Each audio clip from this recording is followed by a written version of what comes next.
গণ অধিকার পরিষদের সাধারণ সম্পাদক জনাব মোহাম্মদ রাশেদ খান তিনি বাংলাদেশ জাতীয়তাবাদী দলে যোগ দিচ্ছেন।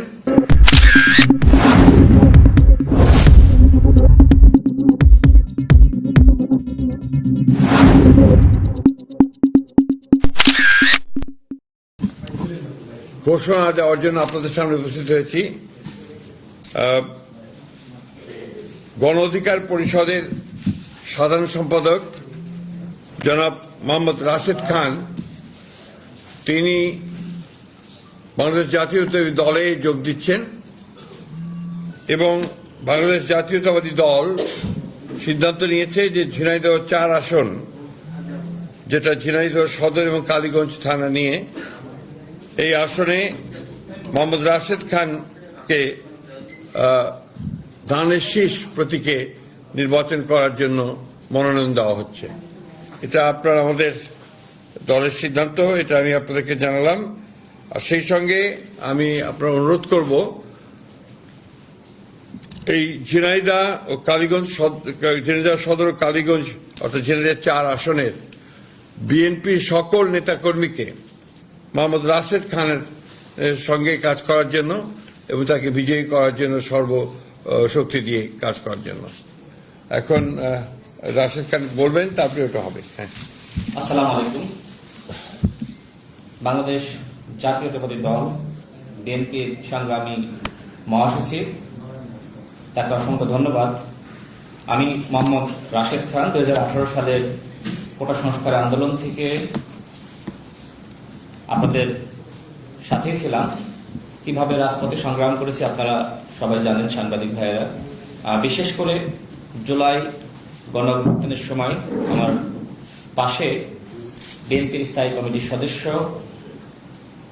জনাব সালাউদ্দিন আহমেদ এবং আমি রাশেদ খান, গণ অধিকার পরিষদের সভাপতি নুরুল হক নূর, আমরা 3 জন একসাথে এই আন্দোলন সংগ্রাম সমন্বয় করার কাজ করার সুযোগ হয়েছে এবং আমাদের সংগ্রামী মহাসচিব যে সময় তিনি গ্রেপ্তার হন, বিএনপির সংগ্রামী মহাসচিব আমাদের সালাউদ্দিন আহমেদ ভাই, তিনি ইন্ডিয়া থাকলেও এই আন্দোলনকে যেভাবে সমন্বয় করেছেন এবং আমার ভূমিকা সম্পর্কে আসলে আমি বলতে চাই না, সালাউদ্দিন আহমেদ ভাই তিনি জানেন, তিনি বলবেন। আমি এতটুকু বলতে চাই, বাংলাদেশ জাতীয়তাবাদী দল গণমানুষের অধিকার প্রতিষ্ঠায় লড়াই সংগ্রাম করছে এবং শহীদ প্রেসিডেন্ট জিয়াউর রহমান, যাকে আমি নিজের আদর্শ হিসেবে মনে করি, বর্তমানে বিএনপির নেতৃত্ব দিচ্ছে জনাব তারেক রহমান, তিনি আমাকে অত্যন্ত স্নেহ করেন, ভালোবাসেন। ফ্যাসিবাদ বিরোধী আমল থেকে তার সাথে আমার সম্পর্ক। আমি মনে করি নতুন বাংলাদেশ গঠনে তার নেতৃত্ব দেশ এবং জনগণের জন্য অত্যন্ত প্রয়োজন। আমি বিশ্বাস করি সংস্কার, বিচার এবং সুষ্ঠু নির্বাচনের ক্ষেত্রে জনাব তারেক রহমান গুরুত্বপূর্ণ ভূমিকা রাখবেন। আমি রাশেদ খান আজকে বিএনপিতে যোগদান করেছি এবং জনাব তারেক রহমানের নেতৃত্বে ইনশাআল্লাহ দেশ এবং জনগণের জন্য সংগ্রাম করে যাব, কাজ করে যাব। আসসালামু আলাইকুম। সালাউদ্দিন সাহেব কিছু আমি তো বলেছি, বলেন একটু। বলেন। বিসমিল্লাহির রহমানির রহিম। জনাব রাশেদ খান তিনি গণ অধিকার ছাত্র অধিকার পরিষদ থেকে শুরু করে গণ অধিকার পরিষদ পর্যন্ত তার যে যাত্রা এবং বিশ্ববিদ্যালয় কেন্দ্রিক যে ছাত্র আন্দোলন গড়ে উঠেছিল, তার যে সাহসী ভূমিকা, তাতে দেশের ছাত্র সমাজের দাবি মানতে তৎকালীন স্বৈরাচারী সরকার বাধ্য হয়েছিল। সেই ভূমিকায় রাশেদ খানের নাম আমাদের ইতিহাসে জল জল করে জ্বলবে, উজ্জ্বল থাকবে। গণ অধিকার পরিষদের সভাপতি নুরুল হক নূর এবং রাশেদ খান বিগত 24-এর ছাত্র গণ অভ্যুত্থানে যে সাহসী ভূমিকা রেখেছে তা আমি জানি, তার মুখেও শুনেছেন। এবং তারা জীবন বাজি রেখে অনেক পদক্ষেপ নিয়েছিল ফ্যাসিবাদ বিরোধী গণতান্ত্রিক আন্দোলনে ফ্যাসিবাদকে হটানোর জন্য।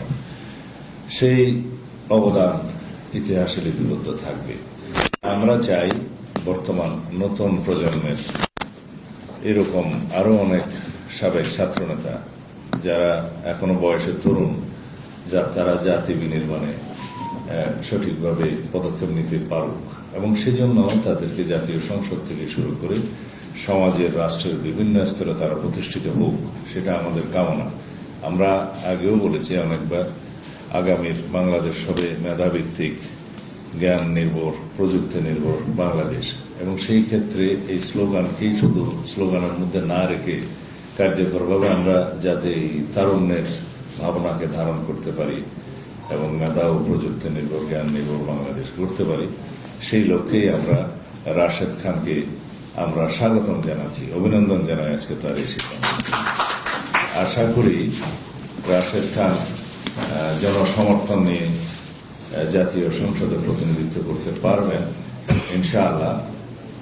তো সেই ক্ষেত্রে তার ভূমিকা আগামীর বাংলাদেশে সর্বক্ষেত্রে ব্যাপকভাবে অবদান রাখতে পারবে বলে আমার মনে হয়।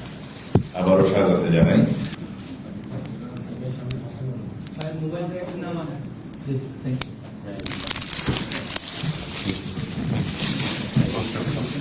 বিএনপি